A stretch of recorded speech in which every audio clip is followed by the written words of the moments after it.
steering wheel. Somebody tell him to give it to me. There's something loose between my legs. I don't know. Let's go! I'm heavier than a freaking boat. Nothing he's could say could make that any better. Yeah, nobody. No more radio for the rest of the race. I'm going home. Hello and welcome to DRS FC, an F1 podcast by some soccer nerds. I am a soccer nerd. My name is André Carlisle, and I am here with three other soccer nerds because it's a big one. We're reviewing the last race of the 2025 season. So I have Deepti with me. Deepti, how are you? I'm okay, Andre. I'm already sad and missing the season and F1. It was such a good season, and we're obviously going to talk about all of it. But yeah, I I'm like, okay, when is the next race? Yeah, I got that in the anticipation of the new cars. I just want to see what they look like. Like I'm scrounging the internet. Like I want a glimpse. Like just give me a screenshot. I want to see it. Andre, just wait for the Super Bowl, okay? I can't. The Super Bowl's too far away. I got Eboni with me. Eboni, how are you? I'm feeling a lot better than I was last week. That is great to hear because we did miss you and we were like, we would love to have you on, but then you got on and we heard you and we were like, I don't know if you could do this right now. But I'm glad you're feeling better. And Donald, how are you?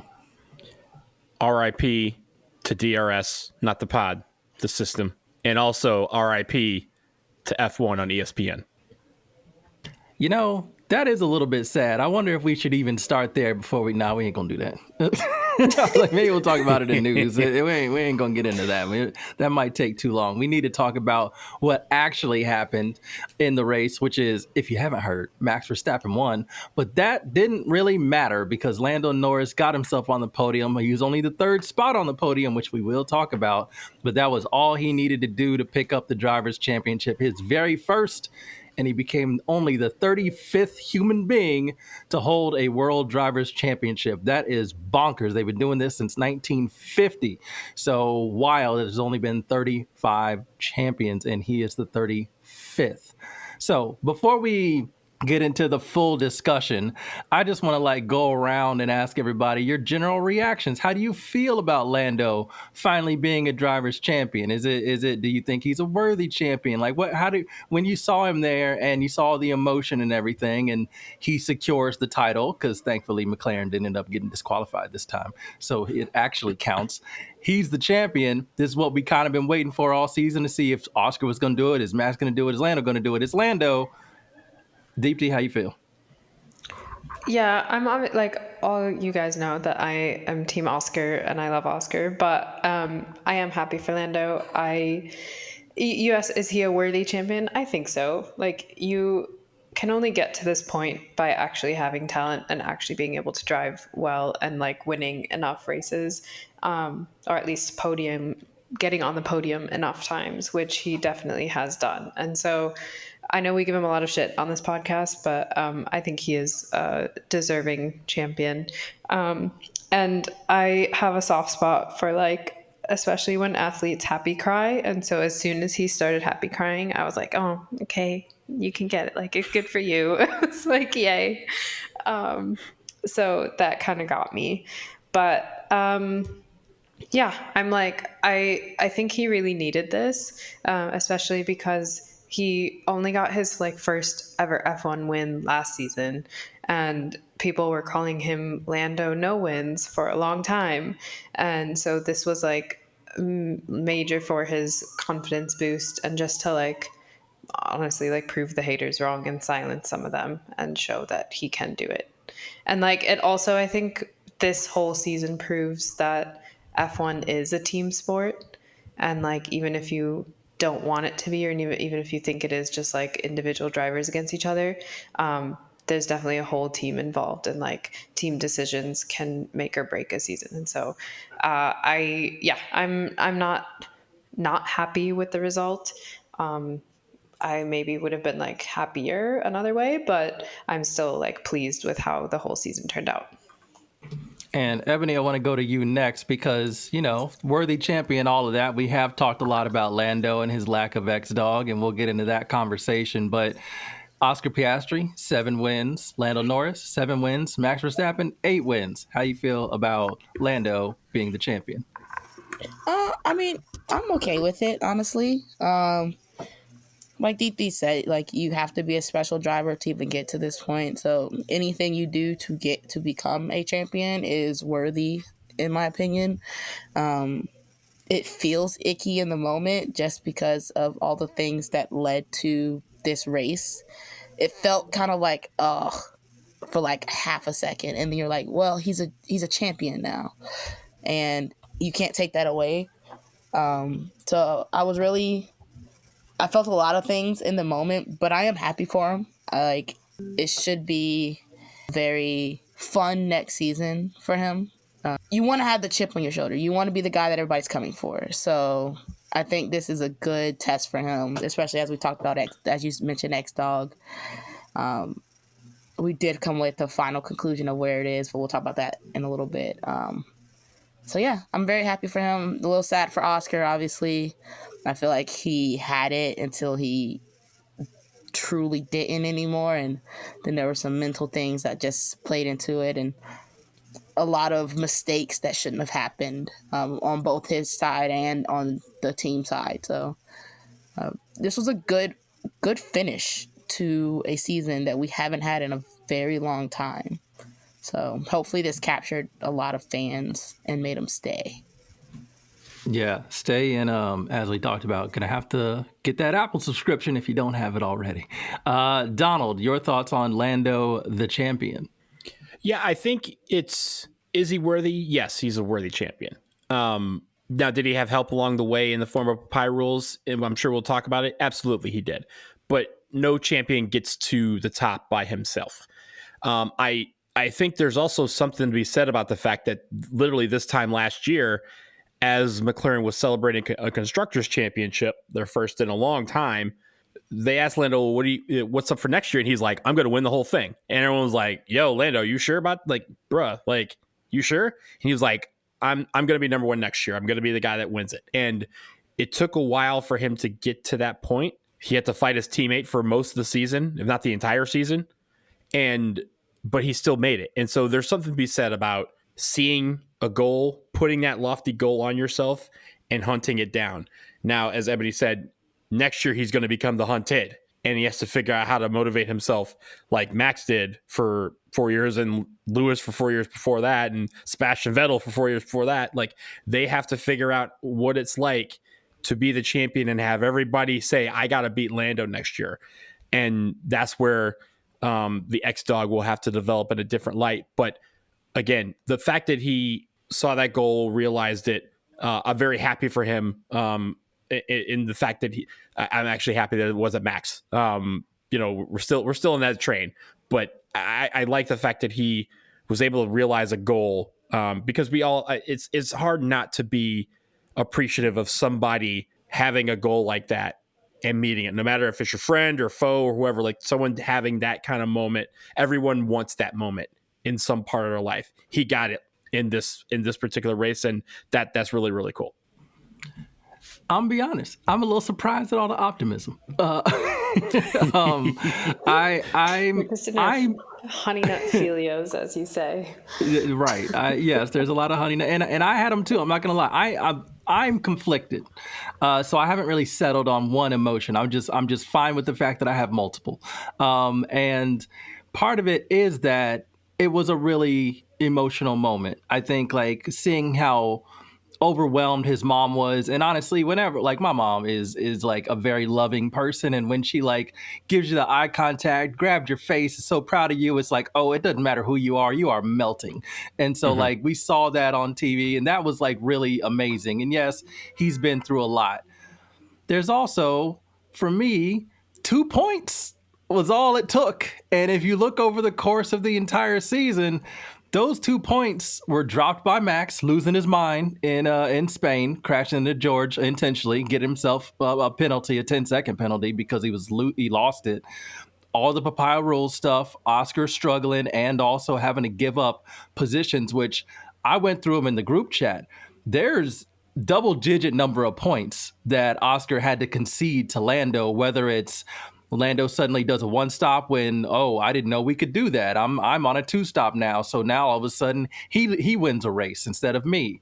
There were multiple, the Monza, him having to get out of the way because of a slow pit stop, and Max laughing at them at the time. Like, oh, really? Because of a slow pit stop?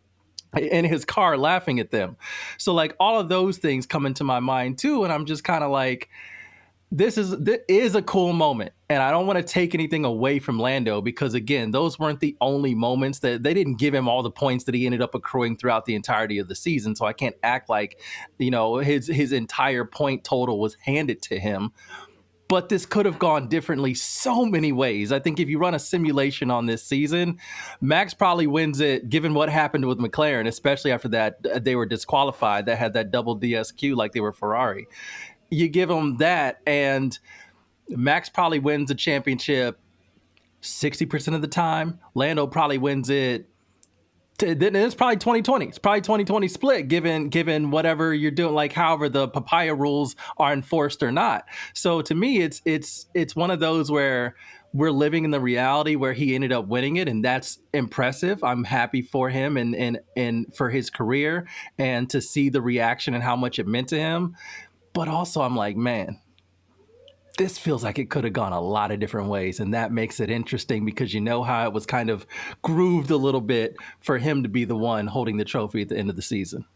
Now, I agree with you, right? There's something to be said about, and I had the whole papaya rules list. I think it was like a total of 17 points that could have switched hands, right? Between Oscar and Lando, not even between McLaren and Max, right? You think about like also like Kimi, swerving out, and Kimi, I think we'll talk about later, apologize to Max for letting Lando by last week, right? He didn't have to apologize for that. That's not his bag.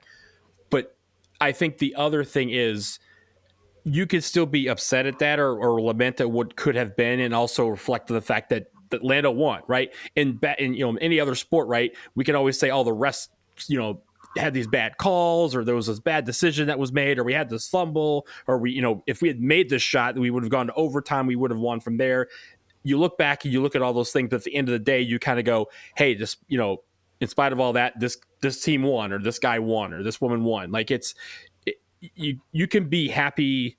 In my mind, you can be happy that he completed his process while still being upset at how that process turned out, right? Like we can still, I think all of us picked Oscar to defeat him. And I think we all wanted that to happen, but I can look and say, hey, this man had a goal that he set publicly a year ago and realized that public goal. And I won't take anything away from him for that. While I could also say, hey, this process absolutely could have gone a little bit differently, or been a little bit more difficult had you had to do this on your own and not with the help of your teammate / competitor. I think that's true. I mean, for any sport, right? And I think that's just like the beauty of sport, and I get the good and the bad, where it's like once you get the final result and you have a champion, then for every other person or team that's like close, you think about all the what ifs across the rest of the season. In like American football, you're like, oh, like if they didn't miss this extra point, or if they went for 2 and said blah, blah, blah, or in like soccer, if it's like, yeah, if the ref made this call or didn't give this penalty or gave this penalty, like there's so many different things and ways that it can go, which just makes it exciting and like frustrating and all the emotions at the same time. But I think like Donald, like you said, it's not exclusive. Like you can have all the feelings and both be very happy for Lando, and then at the same time, for the driver that you do like, wish that things went a different way for them. But yeah, I think this, having followed like F1 now for a few seasons, I think this season has definitely been my favorite, and has also just like made me fall in love even more with the sport, just seeing how things played out. So I think it was a good season overall, also to like for new fans and for fans who maybe had fallen out of love with it to come back and like enjoy the sport more. This is probably best reserved for the off season, but I will say very quickly that McLaren is going to figure out that more winning equals more problems, because in a year where we argued with the fact that McLaren decided not to have a number one driver and decided that both of these drivers are going to be 1 and 1A. Now they have to make a decision because traditionally the defending champion is the number one driver. And you have a guy who's going to be sitting there like, hey, I'm not the champion, but me being a good teammate helped this to happen. So now it's my turn.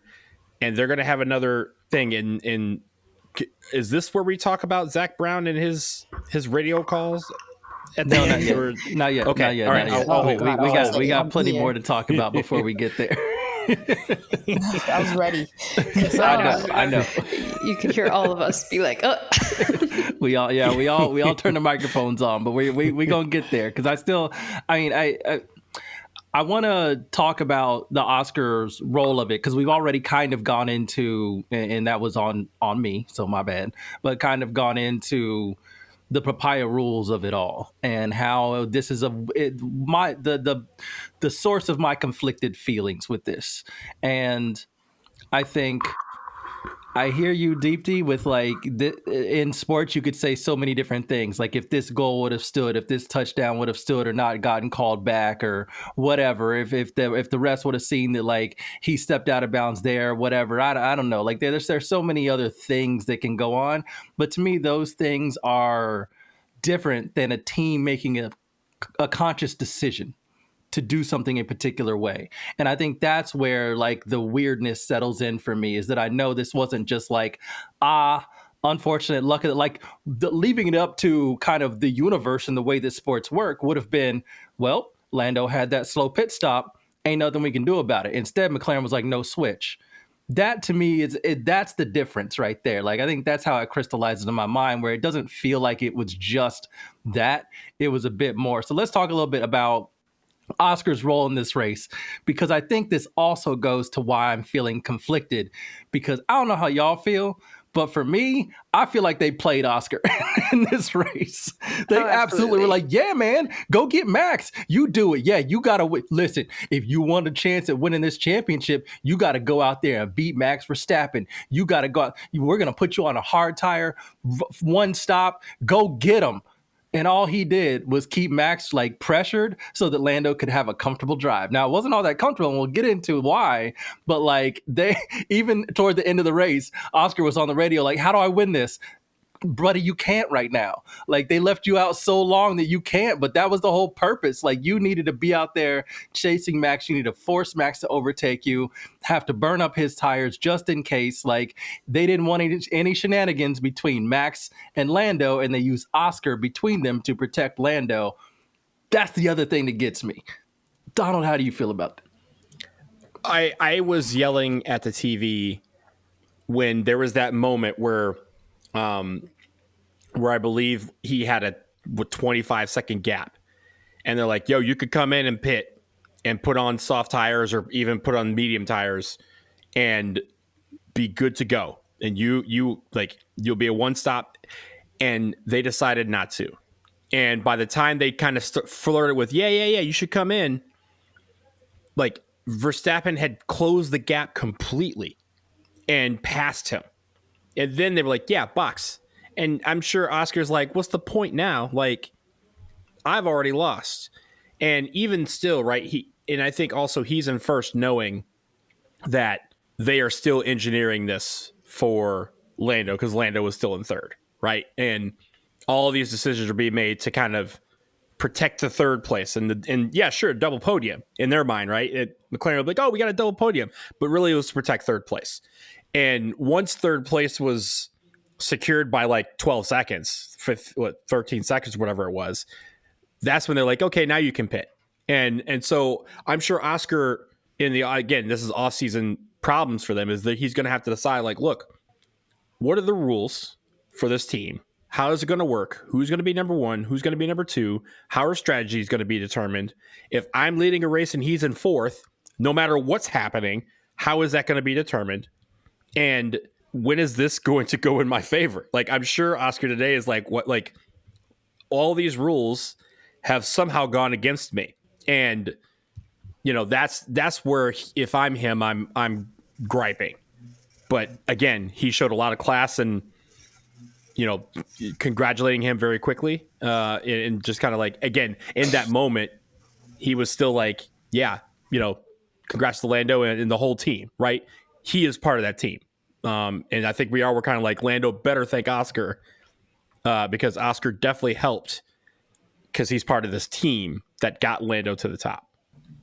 Ebony, how do you feel about all this? My biggest issue is going to be, Oscar, if they're not going to do it for you, go get it yourself. You played your team rules, you did all of that.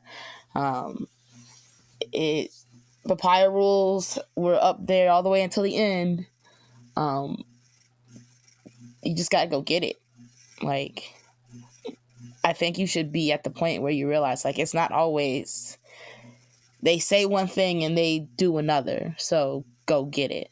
And they're either going to be okay with you going to get it, or you're finding a new team after 2026. Like, those are your options. Go get it or go get a new seat.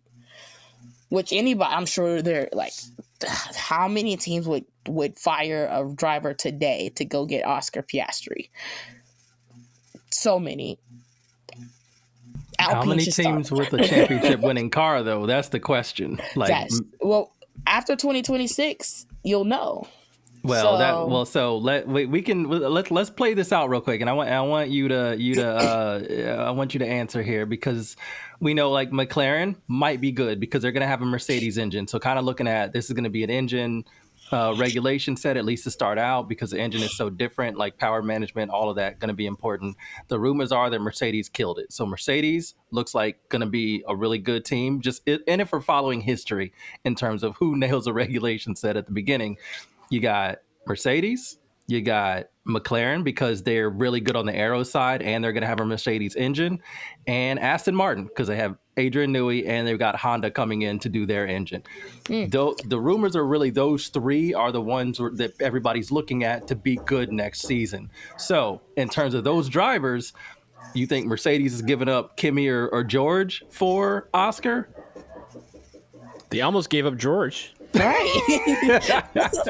They almost gave up George this year to not get Oscar. Like, Yeah. Like, Aston Martin? You say Aston Martin? I did. I said Aston Martin. Oh, you know what? Kick both them drivers. Yeah, Aston Martin would kick both of them out. Which car Would they? look, it'd be like driver 1 is Oscar and driver 2 is Piastri. That's what they would do. I was like, okay, Aston Martin might not. Adrian Newey would. Mr. Stroll maybe not, but Newey would. And he's definitely. team principal now, so Yeah, no, that's fair. He said just move to the side, right? Stroll behind that pole right there. Okay, Oscar, come on in. That's the one thing I hope does happen with Adrian Newey as team principal, is that he has more pull to get Lance out the paint, because there's just no reason for him to be there. If they're going to have a championship winning car, it will be a waste if it's driven by an 82-year-old Fernando Alonso and Lance Stroll. That doesn't make any sense. Deepti, did we get you in on Oscar? I don't think we have, because you are the massive Oscar fan, have been all season, or even prior to this season. So your thoughts on kind of Oscar's race and really how maybe disappointing this end is for him, having to see his teammate be celebrated, knowing that there were maybe decisions that went against him where maybe he should have been the one celebrating at the end of the season. Yeah. I'm just so curious. I wish we could get like, not a tell-all, but like truly get his thoughts. He's so quiet and like doesn't share a lot of emotion anyway, but I think you could tell that he must have known, or at least clocked that definitely during this race, if not a few races ago, that McLaren has always been like gunning for Lando to get the drivers' championship. And especially this race, it seemed like it was Oscar and his engineer against everyone else. And like they were the only two trying to actually like make it happen for Oscar. Obviously for Oscar, it was like a lot of other things had to happen as well in order for it to get in his favor. But like he did what he needed to do. He needed to get P1 or P2, and he did. And I think that's also like it's both frustrating and not, where he's like, okay, I pretty much did all I could have done and it still wasn't enough. And that's when you kind of realize that they weren't really helping him out. And especially, like you said, the whole hard tire situation, keeping him out so long. And then even after keeping out so long, like putting on mediums instead of softs, where he could have maybe tried to like chase down Max. That's when, you really knew, especially as like fans watching, that like, okay, yeah, they're not even trying to help him win. They just want him to like have a clean race and not crash and not like ruin anyone else's chances as well. And so it is disappointing. We're going to get to this, but yeah, I have a new hated figure in F1 now, and I think for those of you in the know of our group chat name, I think we need to change Verstappen to Zach Brown. And yes, I agree. Max, give me car 69, please. But yeah, I don't know if you guys saw, there was an Instagram video that I just saw today of right after the race. It was Oscar's radio, and Oscar's engineer, I forgot his name, was like talking to him, was like, oh, good job, good race, like good season. And Zach just interrupts him and is like, oh, like it seems so fake. And he's like, good job, you're such a team player, like, oh, you had 7 wins this year, well done. He's like, and we're gonna do it all again next year. And then he's like, yeah, okay, thanks. And then the engineer keeps like, says something again, and Zach Brown interrupts him again, and it's like, it's just, oh, it was so annoying. And I think I was already frustrated. And when a person gives you an ick and then everything turns into an ick, that's what it's like for me now, where it's like anything he says or does is such an ick to me. But I'm going off track. But anyway, I think it was clear Oscar's role was just keep like Max not even at bay, but just like try to like chase him down, just let Lando do his thing as well. And I think I just hope, like next year it's more goes his way and that it's not like the same situation. And like Ebony said, if it starts to be like that, just find a new seat. There will be teams who want him, and so he'll have to go elsewhere. Just go where you're valued, kind of thing. That was my concern. Like that's what gave me in the moment. That's what made me conflicted, and why I remain conflicted is just they went all season saying they don't have a number one driver. And when it came down to who are team orders going to benefit, the balance seemed to be it benefited more Lando than Oscar. And even in this race, they were saying, hey, we'll be smart. If we need to swap Oscar and Lando, we'll do that. But they never mentioned any other things and in fact, they were making a big deal about how the two sides of the garages are operating independently. They're not sharing data, like they're going after it, like they are actually in a fight. And no, they weren't. This was exactly what you do as a number 2 driver. This is what they did with the strategy. You get the one-stop strategy. You go long. You try and bother the person who's winning, because it doesn't matter if Oscar ends up passing Max or getting in some sort of tussle with Max. Max gets a penalty or whatever. All that just benefits Lando, not really Oscar, because as long as Lando stays number 3, he wins. And so, like, to me, this was the classic. You're the number 2 driver. You go out there and your race is completely, your race and the race performance is completely contingent upon, and the only goal that you have is helping number 1 secure whatever number 1 needs to secure. And in Lando's case, it was just a podium, and that's what he did. And to me, we haven't really seen that as far as the entirety of a race. Like, your entire race is defined by this, which that does make me concerned for next year, because now all of a sudden it's like Lando has a driver's championship, Oscar does not. You could just say, if you look at it sans context, of course they're going to prioritize Lando. Oscar can't let that happen. I also think if Oscar was in first, which he was for a little bit, he's in first, and if somehow like Lando messed up on the start and it got himself down to 7, where now Piastri is in prime position to win the whole thing, it almost feels like they still would have been like, all right, let's figure out how to get Lando back up to 3rd. That's how it felt, at least in the last race. And again, we can save. I'll save the most of my ire for Zach Brown for when we really get down to it. But that's what it felt like in the end. I have to bring this up because this was pissing me off when it happened in real time. Remember when papaya rules were if you were in first at the time of the first pit stop, you had priority. Mm-hmm. And then Oscar kept going and he was getting ready to pit. And then who pitted? Charles pitted? Yep. And then they were like, oh, no, we need to undercut. And so then they scrapped Oscar's pit and said, Lando, come in. I was like, is no one going to say anything? Are we all just going to let this happen? And then and then Oscar got immediately passed because his tires were way too old and he was just getting freaking demolished by Max every lap. Like, I was just so hot. I was so pissed. I was like, you can't keep saying papaya rules, fairness, equality, when that's clearly not the thing. It's not. But because you've won your constructors and now you have a driver that just won a championship, it gets thrown under the rug. And now you get new regs for 2026. So now you get to continue this narrative of, see, 2 number 1 drivers does work. And it's like, it doesn't, because you didn't have 2 number 1 drivers. You just were too punk to say you wanted Lando as your number 1. And that's why Zach Brown is my new villain.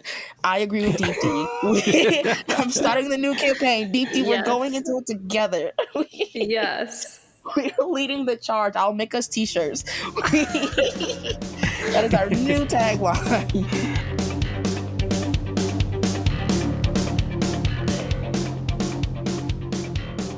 All right, but before we dive fully into the supervillain, our new supervillain, let's talk about the one that's being replaced in Max. Really, Max and Red Bull as a staff label and crew. Obviously, Christian Horner is no longer there. Lauren Mekies is, and he's just if nothing else, he's just a much less of an asshole look. Like, just looking at his face, like Christian Horner just looks annoying. Lauren Mekies is like, oh, this guy might say something interesting. I don't know if it's the hair or the glasses, the combination, probably both. And he's usually pretty calm. He's smooth. I kind of like him. Are we surprised that Red Bull and Max didn't do more in this race? Now, we can also throw in Yuki, because he certainly did some shit. But, like, are we surprised that Max didn't maybe back up the pack a little bit? Maybe Charles was on one. Charles was losing his mind behind Lando. It looked like he was just snapping at his heels half the race. Are you surprised that Max didn't back everybody up, try and get Lando and Oscar either kind of tussling for that place or that position, or Lando being caught between Oscar and Charles, and like being on team radio losing his mind because he thinks if Oscar doesn't speed up, if he doesn't pass Max, he's going to end up being pushed back into Charles, and Charles is going to end up passing him and getting that podium when he needed it. Like, are we surprised that this version of Red Bull didn't do really what we maybe expected them to do? I think, first of all, Max in totality did his job, right? He won the race. That's the most you can ask from him. He even had Yuki out there, doing dance moves with his car to try and prevent Lando from passing, right? Like, as a team, they did all that they could, in my mind. I think if you do your theory, that's all, like, that's a strategy. I think the problem with that strategy is that it comes with inherent risks that it can backfire easily. And if you have everybody bunched up, that's time for things to happen. And again, Verstappen wasn't in front the whole race, right? It wasn't a wire to wire finish for him. He had to catch Oscar down 25 seconds. So he still had to work and grind to get to that point to win the racing, at least set himself up to make it this close. So I think he's fine in that regard. I think Red Bull is fine in that regard. And again, Yuki was in a position this week where he could make something happen and try to prolong Lando and make it where he had to kind of work. Sure, he got a penalty out of it, but in a stupid penalty point, which is dumb. But I think he was usually, you were talking about Yuki, love him. We were talking about him in like 12th or 13th place where it wouldn't have mattered. Now he was in a position where he was getting points for the team and he was able to at least hold off the charge for as many laps as he could until Max could get back into P1. And so I don't mind their strategy. And I think they probably thought that if everything was bunched up, something was going to happen and it may not have affected or like benefited them the way that they wanted. Deepti, what do you think? No, yeah, I agree with Donald. I'm not surprised that like more shenanigans didn't happen. And like Donald said, I think for me, some people might have said like, oh, overall it was kind of a boring race because not a lot of like, there was no safety car, there wasn't a lot of contact between cars, etc. But I think it was just a genuinely good race because all the top three drivers did exactly what they needed to do. They all drove really well. Even like Charles drove really well. And all of them drove their own race to like the best of their ability. And then, the outcome was what it was. So I'm not surprised that didn't happen, or that nothing more happened. I also am curious if like Max even knew the situation of how close Charles was to Lando throughout all of it. I know like the engineer relays info, but there was like a time when Max was also asking like, oh, how far back is Charles, etc. So maybe only later on in the race he kind of figured that, oh, that could be a possibility. And then part of me also thinks that like, I think it was in some other interview, Max was like, no, I'm not chasing the world championship record. Like I'm not chasing 7, I'm not chasing 8.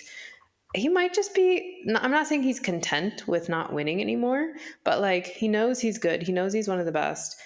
And this has been the theme the whole year of how he's kind of like mellowed out and something has changed within him where it just seems like he's like at peace and like at ease with how he's driving. And so yeah, maybe he also like didn't really care to have anything more happen. He was like, I'll just win and then whatever else happens. And that's all he could do about it. So I don't know. I guess I'm not surprised, but it's like, it does seem like it's part of the new Max that we're seeing. Eboni, are you surprised Max and Red Bull didn't do anything more? No. I kind of like what Deepti was saying. He also was very much like, I'm focusing on the positive. Like in the media, like when he did their media rounds, he was basically just like super chill. He was like, I got 4 of those at home. Like it was a little bit of a dig, but it was also more of like I'm like, I have nothing to lose in this race, so I'm just gonna go do my thing. Like, yeah, there was a glimpse of just like, oh, maybe I could actually do this, but when he got the news that like it's like a 4-second gap now, he was just like, okay, cool, and just kept going and won the race. And he was just like, cool, I did more than they thought I would for the season. And I think he did more than he expected he could, not even just like his team or media. I think he really sat with himself and was like, yeah, this was a season. So I'm kind of shocked by it, honestly. That is interesting to hear both you and Deepti talk about a calmer Max, and it kind of almost feels like it kind of feels like without Christian Horner, there's like it's like a similar dynamic to Trump fatigue. Like you're always in this, I have to be mad about, like aggrieved at everything, and then suddenly that person is gone, and you're like, finally, I can just like sit down. I can just like I don't have to care about Cracker Barrel's logo, right? I can just exist and live and enjoy my family. Like maybe that's it. Maybe it's just Christian Horner ain't there to like turn everything up to 13 when it doesn't need to be turned up to anything higher than a 2. Like so maybe that's it. He's a calm 3.5, and he's just like, yeah. oh, it's cool, you crashed into me, whatever. Like the guy is just like chill. Yeah. Yeah. And it's like I don't know how to feel. I don't know how to sit with that yet. Yeah, same. I agree, and I'll be interested to see what it's like next season, because if they're able to like not have the struggles they had early in the season, if he's consistently winning races or maybe trading off between the McLarens, like how ruthless does he become then? That'll be interesting to see how it comes back next season. But I think in this particular race, let's get back to this race. I actually do think. And in low key, I've been listening to a lot of podcasts and reading a lot of reviews about the race. I kind of feel like people may have missed a thing that Red Bull tried to do. And I think they try to be sneaky about it. I agree with you, Donald. I think Max backing people up puts him at risk from Oscar, which is another reason why I think McLaren wanted Oscar doing what he did, because that negated that. Max knows Lando. He doesn't really have to worry about. He's got the measure of Lando when it comes to overtaking on track. Oscar's a different story. Oscar can get by him. Oscar can cause him problems. So allowing Oscar to get close to that DRS range, and you don't know his strategy, how much tire life he's saving, you could end up getting passed by Oscar, and then it's really hard to catch that McLaren in clean air. So I think that was the reason why he didn't back anybody up. But they definitely did try to use Yuki. And I think they tried to use Yuki in the way that wasn't exactly obvious. Like, obviously, Yuki did something pretty egregious, weaving on that straight like a madman. I don't know what he was doing. But I think they also knew that Lando struggles when it comes to knowing the rules of overtaking. And he did overtake off the track. And I think they were banking on the fact that even if you overtake off the track, you can still get a penalty for that, because it happened earlier in the season. It was two drivers got a penalty, and I don't remember exactly who they were, but two drivers got the same penalty because one of them was driving erratically, but the other one did overtake off the track. And I think that's the gauntlet they were trying to get Lando Norris stuck in. It's like, the best thing we can do is try to force him into a mistake, because he won't know exactly what to do to stay on the right side of the stewards, and they could end up giving out a penalty that will favor Max and give him the driver's championship. I really think that they were really banking on the stewards doing something, and I'm actually surprised that they didn't. I'm not surprised they didn't, but given everything we've seen this season. No, it's because the lack of surprise comes from the consistent inconsistency that they show, right? So it's that, but I also think it's a smart strategy, right? Like, Yuki's leaving the grid, so what's a penalty point to him, and what's a 5-second penalty? When, again, if you could take out Lando and make him have a 5-second penalty too, that's not an even hand thing. That's one gets 5 seconds and one could lose his championship. Yep. So yeah, I think it was a interesting sneak play, and it's funny, again, it all hinged on the fact that Yuki actually hooped enough to get to a position where he could affect the race like that. If he's did further he hoop, down, or did they finally just give him the right car, like the right parts on the car? we'll call what it is, right? Six in one hand, half dozen in the other. He got to a point where he could affect the race, and that wasn't a position that he's always in, or that second Red Bull car has been in all season. So the fact that he was in that position and they were able to go, hey, man, like, you mind, doing some donuts or something on the side just to get him out the way, and that he was able to do that. And again, even for 5 seconds, kind of mess with Lando. And then Lando, if you think about it, he was kind of yelling into the radio like, oh, he forced me off the track. Like, for a good probably 2 laps, he was focused on what Yuki did to him, as opposed to, oh, I need to get back to, third place.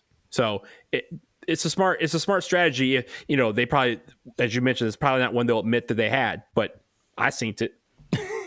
Definitely did peep that.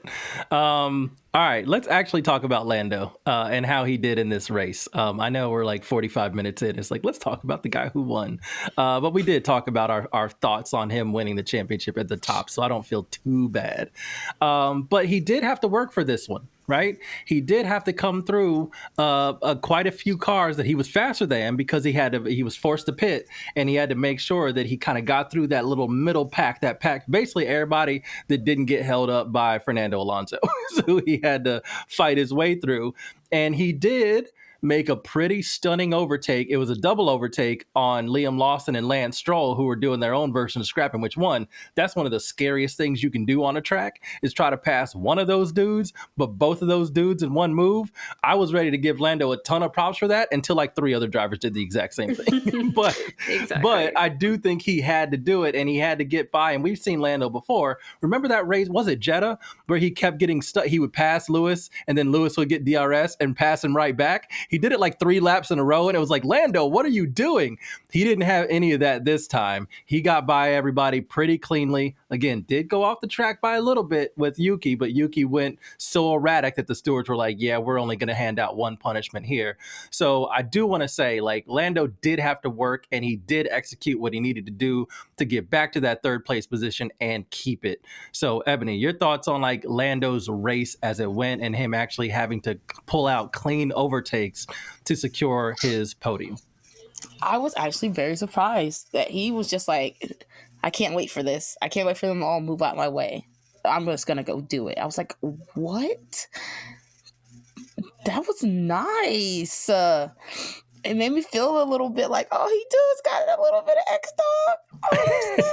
X-Talk. But no, it was a clean race for him. Like, he pitted when he needed to pit. He maneuvered the track really well so that he could get in front of Charles, stay in front of Charles, and take off so that Charles couldn't catch him. Although Charles gave him a run for his money. Like, we're not talking about, like, Lewis had a fantastic race. That was probably the best driving he's done all season. Charles had a really good race. He was fast. I'm like, since when does this Ferrari do this? This is what we're doing now? Y'all want to do this at the last race of the season? I should come mad at them. All of y'all. I'm so mad at them. I hate them so much. It pissed me off so much, André. Like, what are we doing? And then, I mean, yeah, you mentioned Liam and Stroll. I don't know what they were doing. It was terrifying because they both got like driving erratically penalties for fighting each other. I was like, why are we here?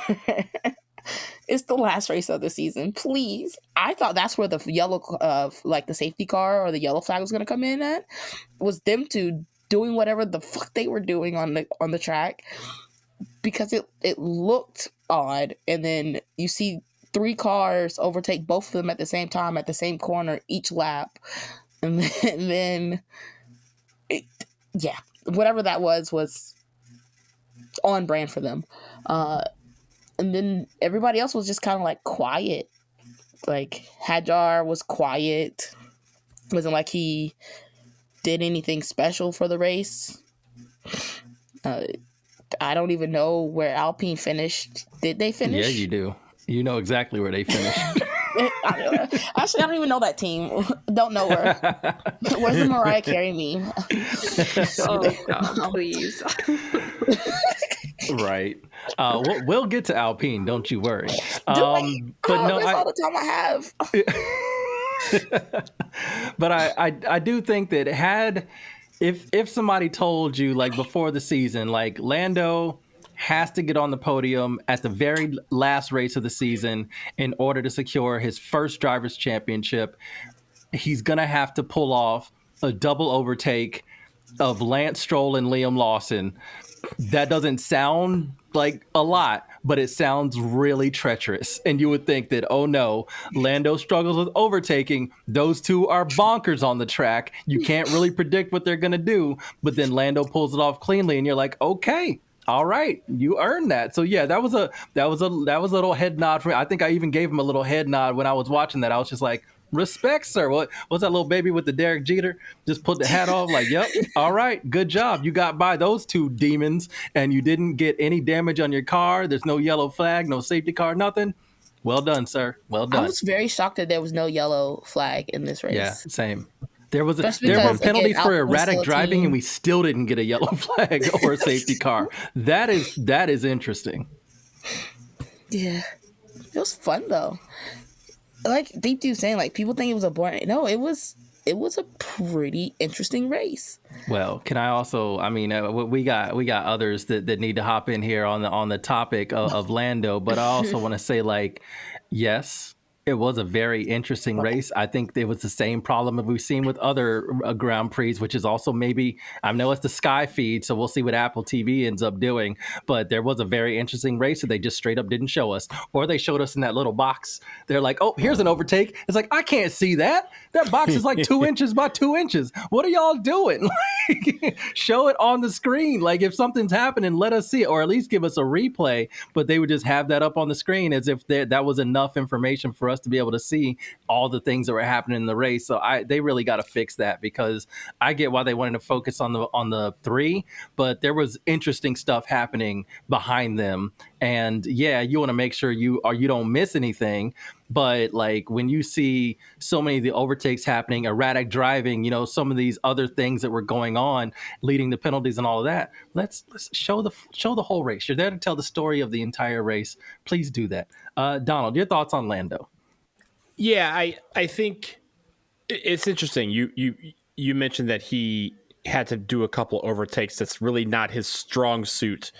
But again, when you tell me that he did it against, who was it, Liam Lawson to Lance Stroll, you're thinking, okay, so he overtook those guys for 11th place. Like, it was weird in that regard that you had some guys that are normally at the bottom of the grid closer to the top that he had to overtake. So it made it maybe even that much trickier, because it's not like he's used to passing those guys. He's used to seeing them, at the end of the race and like, yo, where have you been? Right? Like, because they're so far back. I think for Lando, there was points where I think we said that his ex-dog was that of someone said of a lap dog, and then he would kind of give that back like the next lap. So he kind of had this ever flowing ex-dog chart that was just kind of doing this. It was like a stock market at 9 a.m. And so I'm not quite certain what to make of this race, but it goes back to the whole thing of he literally did all he needed to do to win. He only needed 3rd place. Even if he got 4th could have come with some other, like, he still could have won all the way down to P10. But he said the cleanest path was get on a podium. Don't care how you do it. Get on the podium. You win. And that's what he did. And I think at a certain point, you could see him in 3rd place just kind of going, okay, I'm like, Oscar's like 10 seconds ahead of me. Behind me is Charles, and Charles is like 15 seconds behind me. Let me just not mess up. Let me just kind of go around here and drive this car, and they'll tell me if something pops up where I need to be worried. And so I think he just did enough. And whether that qualifies as ex-dog, I don't know. But if you tell me, hey, to get an A in this class, you got to get a 93, and I get a 93, I succeeded. I won. I got my A. So that's kind of what he did. Deepti, your thoughts on Lando's performance in the race? He did what he needed to do. I don't think he was even trying to win at that point. He knew all he needed was a podium, and he wasn't going to let anything get in his way of doing that. He wouldn't let anything he wasn't going to try anything, I guess, erratic or dangerous that could maybe prevent him from doing so. I think he drove a super clean race. I think this was one of his best drives of the season, and it was one where we were talking about, like, is he worthy or not? Yeah, I think this shows that he is genuinely a good driver, and that definitely deserves it, and shows that he is like champion material. I think all props to him for this one, and those overtakes were good, even though it was on two drivers who are not the best and who had worse tires than him, but clean overtakes.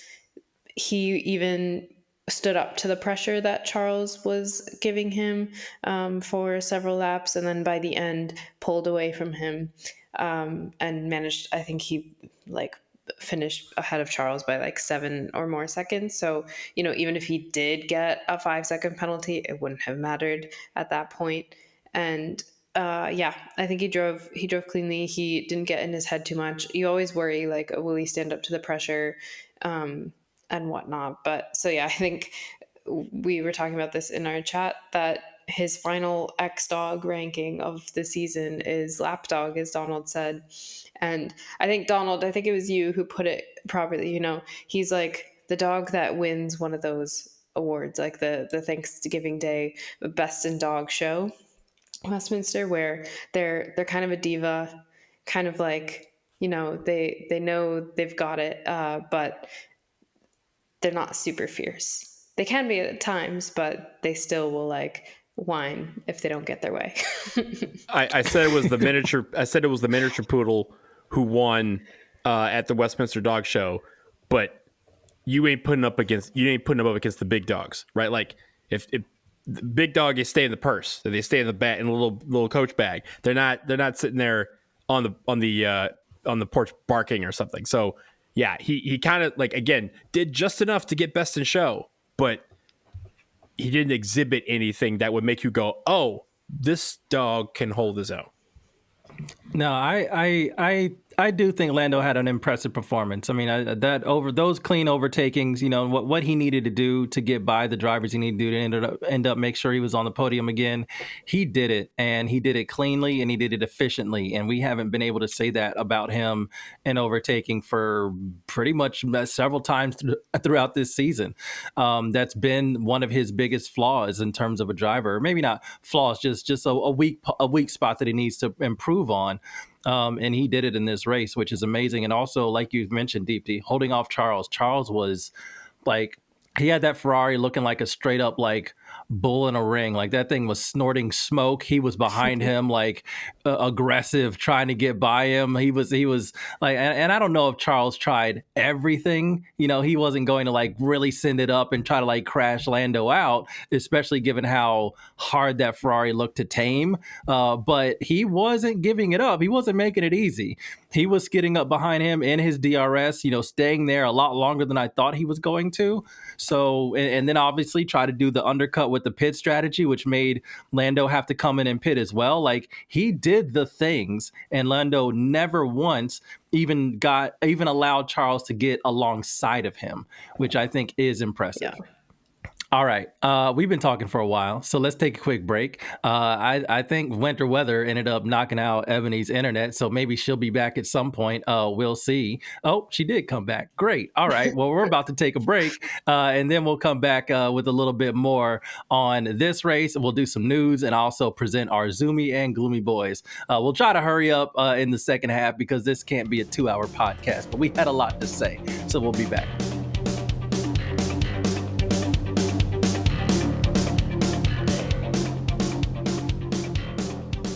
Okay, let's talk about, do I want to do some news first, or do we want to talk a little bit about some more race stuff? Let's do a little bit more race stuff because we already kind of mentioned it. Now Ferrari want to act right. I don't really understand why that happened or why all of a sudden their cars looked good in the race. I expect them to be disqualified again because the only time we've seen them look that good, they end up wearing their plank out and getting disqualified. So that's what I was expecting after the race. But that didn't happen as far as I know. And I think we passed the 24-hour threshold of the FIA coming out and being like, by the way, what you just saw wasn't what you just saw. We're going to change the results. So I'm glad that didn't happen, but it also is confusing. Mercedes also had a weird day. George finished 5th, but he was 48 seconds behind the leader and 25 seconds behind Charles in 4th, just one car ahead of him. That was bad. Kimi finished 15th, which was just surprising. I don't know why he was all the way down there. Racing Bulls also had a weird one. They've been good the majority of the season, and in many weekends, looking better than at least one of the Red Bulls. And at one point, remember when Hadjar out-qualified Max? That was just a couple races ago. Suddenly, they end up Hadjar 17th, Lawson 18th. And then, of course, Alpine, there you go. Thanks for coming back, Ebony. Alpine finished their 2 drivers at the very bottom of the grid. I think I don't even know how many minutes they were behind, but I know it was minutes. And so that was bad as well. And Nigel Farage This was is what I hanging come out. back to? Yeah, absolutely. That's Thanks crazy. for coming back. Nigel Farage was also apparently hanging out with Flavio Briatore. So there was also that bit of delightful news. And I'll go to each one of y'all. Pick out whoever you want in terms of surprising performances, because I think the Ferrari was a positive surprising performance, if not frustrating. And then everybody else was a question mark. Like, why are you so bad, except for Alpine, because that's what we expected. So, Ebony, defend Alpine. Wow. This was a great episode, Andre. Thank you for having me. There's just, I mean, watching Colapinto kiss the car was just like, what for what? Did he kiss it goodbye, or did what? I don't even know. I saw it and I was like, for why? What are we even doing? Why are we doing this? Like, I had high hopes for you, Alpine, and then you just let me down. You let the world down, because now I don't have an Alpine tattoo on my bicep. So It's this true. is really on them, if you think about it. It is a loss for us. That would have been a great thing. It would have been great publicity for the podcast and everything. And Alpine just decided, nope, we're actually going to be absolute ass all season. Like, Gaffney, what are you doing? Why'd you sign that? I still want to know. I'm telling you, Flavio had to have sent the goons. That dude is too good to be floundering with Alpine. Maybe it's the Mercedes engine, and he feels like, all right, if I can't get 2 Mercedes, this is the next best thing. But oh my God, that was and a long-term contract too, not just like a 1 year. Like, he signed multiple years. I don't understand what happened except for the goons. Deepti, your thoughts on any of the other teams that we've mentioned, or maybe even ones we haven't mentioned? I think for me, the surprising, like you said, was Racing Bulls, number one, because Hadjar didn't qualify that badly. He was in Q3. He dropped from I think he was P9 to start, and then just dropped. He's been consistent over the year. Like, I think he was one of the better rookies, if not the best rookie of the season. However, I think in the last couple of races, something has happened. So there was that one race, I don't remember if it was Qatar or the one before, but he literally was doing so well in running in P6 and then had to retire the car 2 laps before the end of the race. And then something else happened, a previous race where suddenly, I think it was engine failure or something. So maybe something went wrong with the car partway through the season and towards the end of it. I'm not really sure what happened to him now going from P9 to P17 in this one. So that was kind of surprising or disappointing. But in terms of positives, and we can talk about we talk about the battle, the mid-table battle for constructors and how it was important for it was Aston Martin, Racing Bulls, and Haas. All of them were pretty close to each other, and Racing Bulls ended up being okay and staying in P6, even though they didn't get any points. But Aston Martin was kind of sorry. They got double points. I don't know if we were really expecting that. And that pulled them away from Haas because Ocon also got points and Ollie didn't. But I think if it was just Ocon's points, that would have pulled them above Aston Martin. And so it was just a few that mid-table battle was exciting and a bit surprising in a positive way that those teams actually did end up getting in the points. And so a bit of a weird race in that sense, where it is a shame also that they did focus on just the top 3 contenders, because you knew they were going to do well and going to try their hardest, but there was a lot going on behind as well that we just weren't able to see a lot of. Yeah, I do think that on broadcast they did say that there was a problem with Isaac's car. There was some sort of mechanical problem, and they apologized to him for it or whatever. So I think that explains his performance, but still, there was a lot more weirdness that was happening with some of the other teams, particularly Mercedes. Donald, who you want to talk about? I would just like to say for the record that there was only one race that was won by a Ferrari this year, and it was Lewis Hamilton in the sprint in China. And I also think that this particular race, I thought they both did well. I mean, Lewis went from P16 to P8 and was just steadily grinding. You talked about Charles and how he was battling to get on the podium and how he kind of was going after Lando for most of the race. I liked what I saw from both of them. And even the start, both of them, you could see both of them kind of gun it right off the line and had a few overtakes very, very quickly to get into the spots that they did. But it's the end of a long season for them. I hope both of them, Lewis and Charles, can get some rest. Next year comes with a whole heap of expectations. Not that this year didn't, but now that we know how this year went, it's almost like this super magnified for next year, that they really need to come out and really nail these 2026 regs and be one of the teams that are competing for constructors and the two drivers competing for the championship. That's why you sign these guys. That's why you put the money in that Ferrari has. Funny enough, they're going to get more wind tunnel time, so they'll get to work on the aerodynamics of the car quite a bit more. And I think this was a nice positive way to end what was a very difficult year for them, because they're not used to getting skunked the way that they did this year. Yeah. Less said about Ferrari, the better for me, because I just am so mad at them for everything that they did and haven't done. Actually, you know what? I do want to bring up one thing about Ferrari. Did y'all hear Lewis's radio at the end of the race? Oh, yeah. Yes. What is wrong with them? They hate that man. They must hate that man. Paint the picture for everybody. So Lewis does what Lewis does. You know, Lewis is always gonna, give you that moment. You know, he's not afraid to kind of show some emotion. So this is the final end of a tough season for everybody. Didn't go the way it was supposed to go, or everybody thought it was gonna go, or wanted it to go. And so race is over. You know, he's doing his lap around the track. Gets on the radio.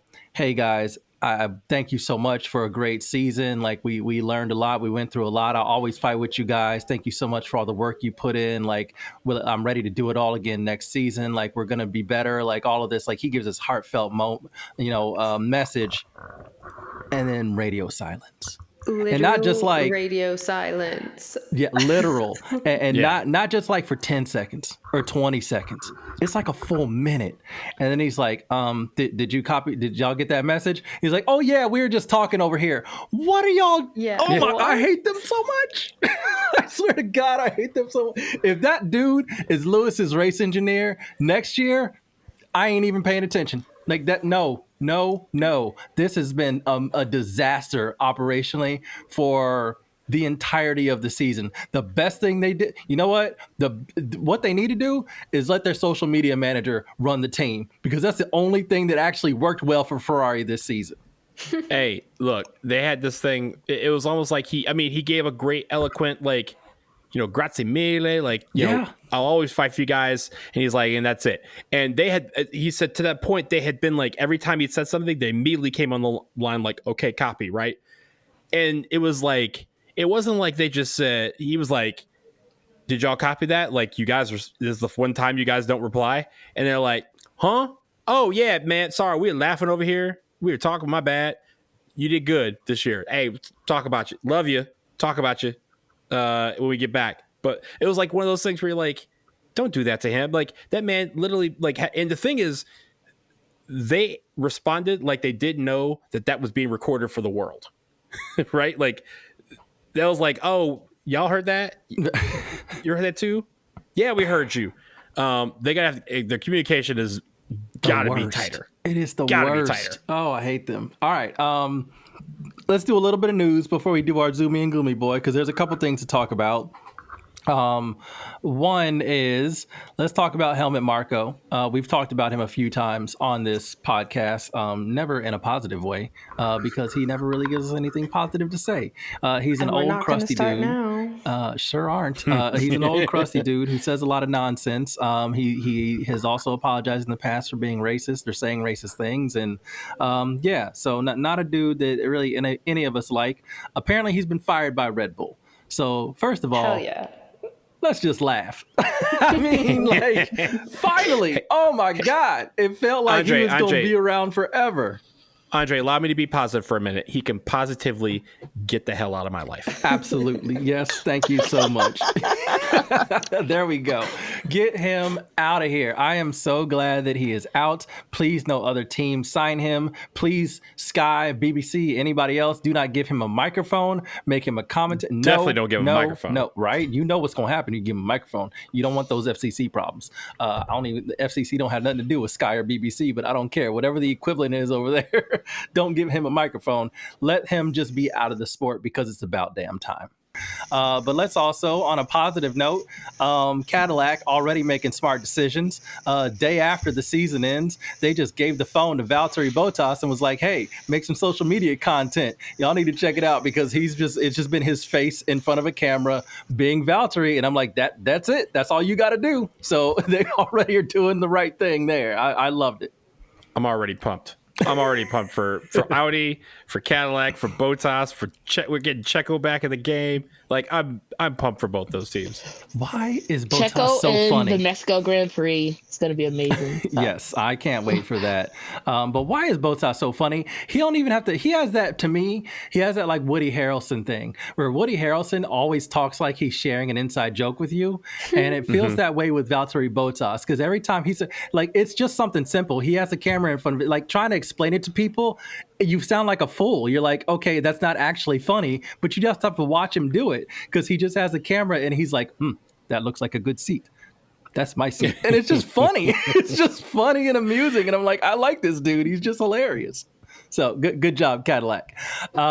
We also have the MoneyGram Haas F1 team. Again, it ain't just Sauber and it ain't just, who else is rebranding? I just lost it in my head. Sauber is rebranding. Yes, they're and Audi. We have Cadillac coming in, right. And so the Haas is rebranding as well. They're no longer the MoneyGram Haas F1 team. They are now TGR Haas. That means Toyota is kicking in a bit more money. Toyota Gazoo Racing is what TGR means. So that is very, very interesting because Haas's main thing is resources and money. They've always struggled with that. They've been the smallest team on the grid for a long time. And now Toyota is stepping things up. So I'm interested to see what that actually means for the future. And also, Yuki, if you need another seat, just say it. Can we also talk about what Gunther said about the Haas's posts after the race? They posted something saying like, oh, P8 this season in the constructors, like, fantastic year. We hope to do, better next year, but this is a fantastic run, one of the best we ever had. And he was like, when I was leading the team, we got P5 with a shittier car. Like he held no punches back. He's like, P8 is not what we celebrate here. He's like, there's a Drive to Survive episode where he talks about, I really want P5. I know P6 would be great, but P5 would be the absolute best. And they celebrated it like they won the constructors. I remember this episode vividly. And he was like, nah, P8 is not what we strive for at Haas. But, I'm not there no more. So, Yeah, hilarious. A little bit of Year the Hater energy there from Gunther Steiner, and I'm not mad about it. All right, Ebony and Deepti. Now let's talk about Zach for a bit because I know I held y'all for a little while. I know he's a super villain, but I gotta be honest. I gotta be honest with y'all. I don't love the papaya rules thing. I told you before. To me he feels like a Family Guy character, like come to life. He seems ridiculous in that way, and so I'm with y'all for the most part, but I got to be honest. when he hopped on the radio and said, "Is this the champion hotline?" That's such a dad move. I I know hard. Oh, I was so pissed. I was so mad. I was like, that's fucking dorky. Look. That man had literally 6 months to figure out how he was going to make that moment something that would live in eternity, and he picked that. Right? That man. Who is this teacher? Who is his sponsor? He needs to go back to class because he probably practiced that in a mirror. Like, yo, when he wins, when he crosses the goal, he absolutely don't did. be. Hey, you could tell by the hold- delivery. He was like, "Oh, is this the World Championship hotline?" Yeah, don't be he over was the so top. proud of Don't, himself. He's like, don't be over the top. Just let the moment be itself. And he's like, is this the hotline? Get out of here, man. Can I be honest with y'all? I did like it. No, Andre, no. I thought it was like it just fit so well with his character. If he would have just been like, "Congratulations, Lando, great job," I'd have been like, "No, that's not what we need from Zach." Like you're that, like, again, he's a Family Guy character. That's exactly the line he should have said, because that's what he would have said in the show. It is hilarious to me that he actually had the audacity to hop in and get on the radio and bust out that line. Yes, it's cringe. Yes, it's dumb, but I can't help it. I thought it was hilarious. He practiced that in a mirror for 6 months for that. Yeah, right? I was like, when I said, like, once I get an ick, it never goes away. That was the ickiest ick I've gotten from him when he started that. When he did that, oh my goodness. Also, this another Zach thing, it was hilarious. So we didn't talk about this part of the race, but when Oscar, within the first couple laps, took P2 from Lando, and then Martin Brundle comes on and talk. First of all, number one, why did they have Zach Brown on the broadcast so many times? It's one of those, like, how we hate in-game interviews. Just don't do it. I don't want to hear his voice more than I have to anyway. Number two, Martin Brundle, I love you for asking the messy questions. Because he immediately then asked Zach, he was like, "Oh, were you surprised when Oscar took P2? Or, like, were you surprised by that overtake?" And Zach Brown is just like, no, I wasn't surprised. And you could tell he was pissed at Oscar. You're lying. You're so fucking lying. I was like, you absolutely did not plan for that. Yeah. You absolutely did not. No, I wasn't surprised. And then later on, when they interviewed him again, and, like, things had fallen into place basically, and they kind of knew, like, Lando was going to cruise in P3, then you could see his tone just changed. You could hear how much happier he was. He was like, "Yep, now we're great." And I was just, it's so clear that he favors Lando so much. And just, like, I wouldn't have a problem with it if he just admitted it. That's the biggest thing, like we've said. Yeah. But yeah, I agree. If you're just open with it, then okay. But, like, they keep trying to play this game, and I'm sorry. You can't lie to me like that. I'm just sorry. But it's not gonna I think, there's always been something about him that, I don't know, I find kind of irritating. Even in the F1 movie, I was like, you're trying too hard. Just don't. I don't think there'll be anything that will make me like him now. I'm past that point. That's fair. That's fair, honestly, because I'm the same way, Deepti. I'm just like, yeah. You ever been around someone where, like, they start talking and a kid loses a balloon? Like, that's Zach Brown to me. Just ruining the days of children worldwide. Instead of, like, the butterfly flaps its wings and then, like, a nuclear holocaust happens. Like, this is just like Zach Brown opens his mouth and a child cries. Right, exactly. Look, I think it's money. You know how you say money changes somebody? Winning changed Zach Brown. Winning last year, because again, he knew he again, they clinched the constructors 2.5 months ago, it feels like. And he knew that one of his drivers was most likely going to be the ones to win, even if it wasn't like they were in the lead the entire season. And the fact that what rubbed me the wrong way was he had that stupid line like, again, you practice that in the mirror to say that at the moment where, like, again, it's about Lando, and you try to come in with some like snooty little joke, and you're like, it's not about you at this moment. Then when he goes over to Oscar's radio and is basically interrupting everybody, be like, yo, we won, like, we did so well. Anyway, y'all keep talking. I'm just still excited. Like, he has not, like, winning has changed him, and it's not good. And the fact that he does not know how to win yet, considering the fact that all they've been doing since Miami of last year is win, like, this is going to be a problem, and it only fuels the fire of a lot of people. Like, I don't know if you guys saw the Melbourne news.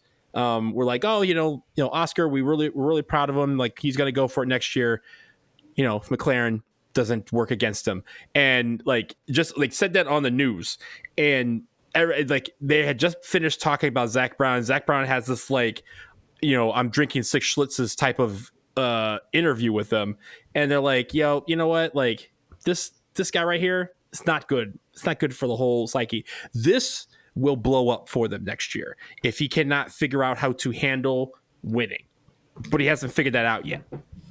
And honestly, as a character, I'm rooting for it, because I do think he's a ridiculous character to be in F1, and we do need more characters in the sport, because it is very personality driven, because sometimes the races aren't the most exciting. Sometimes they are, but sometimes they're not. And following the sport year round, you need those personalities. So I'm actually kind of here for him being a jackass all the time.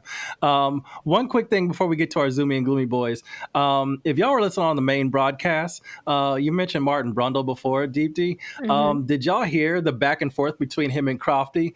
Because I think Martin Brundle was scared that, like, Lando's engine was going to blow up. Yeah. And Crofty was like, there's no commentator curse here. And he just kept on doing his build up. And Martin Brundle was like, he hasn't crossed the line yet. Yep. Let's not do this. And he was like, nope. Crofty just kept plowing through like it's not a thing. Yes. I actually really wanted something bad to happen, because I wanted the camera to cut to the booth, because Martin Brundle might have actually killed him.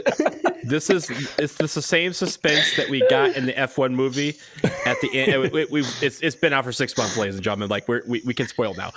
At the end, when they have like the 2 laps where Sonny Hayes is in front, and everyone in the theater, again, when I went to see it, was like, they're gonna make this dude crash, huh? Like, he's gonna go that final turn, and he's just gonna hit a wall at 200 miles an hour, and that's gonna be that. That was what we were like. Everyone's like, yo, don't blow a tire, don't run over some gravel. Like, some wing, some like piece of a wing that flew off. What was it that somebody, a manhole cover, something, right? Something was going to be in the way, and make this where it was going to be, where he's kind of spinning across the finish line in an effort to try and win this race. So I was rooting for drama, and I guess it goes back to the race itself wasn't actually that great.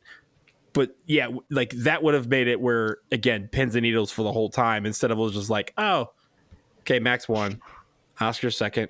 Okay, well, he won. We're guess we'll go home now. Like, that's what it felt like. As a somewhat, I mean, I'm not the most superstitious fan, but I have my things, and I do think that, like, you can put some energy out in the universe and, like, claim something before it's yours that can really make the universe be like, oh, really? And so I'm kind of here with Martin Brundle, but I just thought it was so funny how Crofty just kept plowing through. He was not actually trying to acknowledge the fact that these things exist at all, and it was hilarious commentary for the final, like, couple laps of the race. All right, Zoomy and Gloomy Boy time. We've been talking for a while, and I think the race deserved it. It's the last race of the season, so I think it deserved it, and we went into a lot of different things, so, proud of us. Good job. Good job. Hey, y'all, guess what? Is this the Good Podcasters Hotline?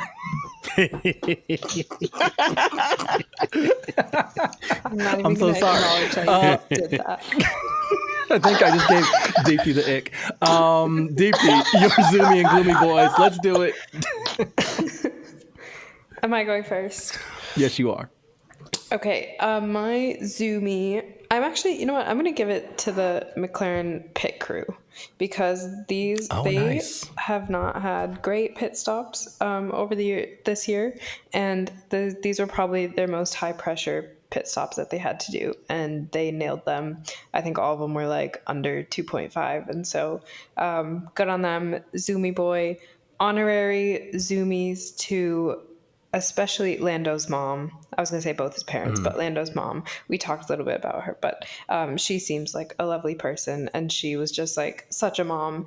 And it was really funny at the end. Speaking of superstitions, when they were interviewing her, they asked her that she was like, oh, they were telling us to come down with like 7 laps to go. And I was like, no, he's not won yet. I can't like leave the spot because he hasn't won. And I didn't like, so I get that. And then also she didn't know how they were going to celebrate. And she's like, I don't know what they have planned. I was just planning on reading my book like I always do. I was like, such a mom. I love that. She was great. She was great.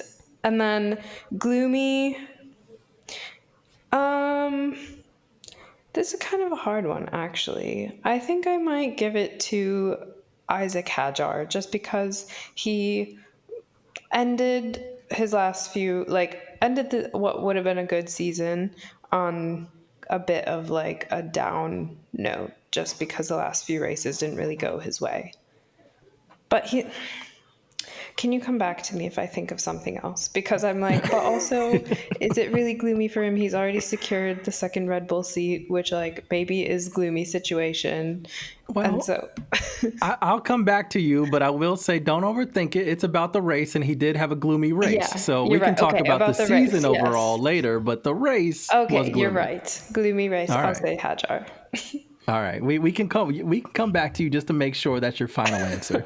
Donald, who you got? Zoomy boy and gloomy boy. So for Zoomy, I got Lewis. Like Nice. I said, he was hooping in that car, went P16 to P8. If we can get the qualifying down, like he clearly has the pace and has the driving skills still to really affect races. So I really liked what I saw from him, especially how bad the season has gone for him relative, right? He rebounded in a really good way. I think you guys kind of hit on it. There's not really a lot of gloomy there. So I gave my gloomy to Oscar for the simple fact that he didn't win the championship that he sought after, that he was leading for most of the year, and had to have Zach Brown celebrate in his face. That's basically all I got. All right, fair enough. And I'm here. Well, on both accounts, I do feel bad for Oscar, because it really, for the majority, I mean, he led the championship for the most days out of anybody this season, and he ends up with the same amount of wins as his teammate and one fewer than Max Verstappen, and we didn't really see that coming. So this could have so easily been him, if not for a little bit of a slump. And then, of course, some papaya rules that didn't go his way. Ebony, your zoomy boy and your gloomy boy. I gave Zoomy Boy to the Ferraris, both of them, because they did it. Like, that was a really good race from both of them, and I'm so pissed about it. But it was a good race, so I'm gonna focus on that part and give them Zoomy.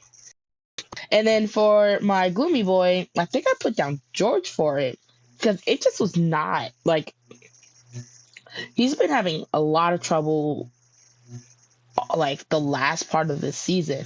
He's not faster than Kimi at very large portions of races, and then this race was just like a dud. Like, it's not like he lost one spot to 5th, but it was a very hard 5th for him. It's because he couldn't get anything right. They couldn't do anything to improve the car or make him look better in the car, and it just wasn't his season. He spent the first half of the season doing Jedi mind tricks so that he could get another year contract. That's the tinfoil hat coming on. And then the second half of the season, like, he started to improve a little bit, and then it just went downhill. And I don't know if that's the car or if that's just him just not having it for whatever reason. Like, we all remember the race where he's just like, tell Kimmy to switch with me, and they're like, no, go race for it. And he spends like 10 laps just arguing about having Kimmy switch with him instead of just racing to go do it. And then he finally does it, and then he looks garbage, so then they have to switch back. So I don't know if that he also needs a moment of just reflection and a beach with no cell service for a week. But I hope he figures it out because this was a bad look for him. Well, in terms of this one particular race, I agree that he does have a very good shout for being the gloomy boy because that car was falling apart. He radioed in with like a steering issue. I think it was a brake pedal issue first. Then it was a steering issue. First, yes. And then the brakes were getting too hot. And then the tires were getting too hot. Like that car was just falling apart on him. So I think he will be looking forward to 2026 just as much as maybe Ferrari and Lewis, which is weird given the fact that, Mercedes is anyway, they never understood how to handle the car, how to set the car up in this regulation set. So going to be very interesting to see if this next one suits them well as some of the others have in the past when they've dominated. Okay, my Zoomy boy, real quick, Charles Leclerc. I'm going to say Charles and not Ferrari because I'm mad at Ferrari. I just think Charles did such a good job, even in qualifying. I mean, wrangling that car to get, Lewis was out in Q1 again, and Charles got himself into Q3. And every single time you looked at his onboard, he is wrestling that car. I think he even spun again as well. And it was just like that car was constantly trying to throw him off the track, and he was not only coping with that, but he was putting a lot of pressure on Lando Norris, which I thought was really cool and not expected. And my gloomy boys, it's Liam Lawson and Lance Stroll, just because, as I mentioned, they got the double overtake happened from Norris, and then it happened like 2 other times. It was just like they just kept getting past, and everybody was like, "Y'all tripping? I'm just gonna pass y'all real quick." Get one on overtakes. And it was funny that it's in particular those two, because everybody knows, please get by those two as quickly as you can, because you never know what's going to happen with you or them, more to the point. And so the fact that they got caught in a double overtake 3 times on the track is extremely hilarious to me, and also fits in being my gloomy boys. Deepti, are you final with your gloomy boy? Did you think of another one? Yes, me, for having to listen to Zach Brown multiple times during the race.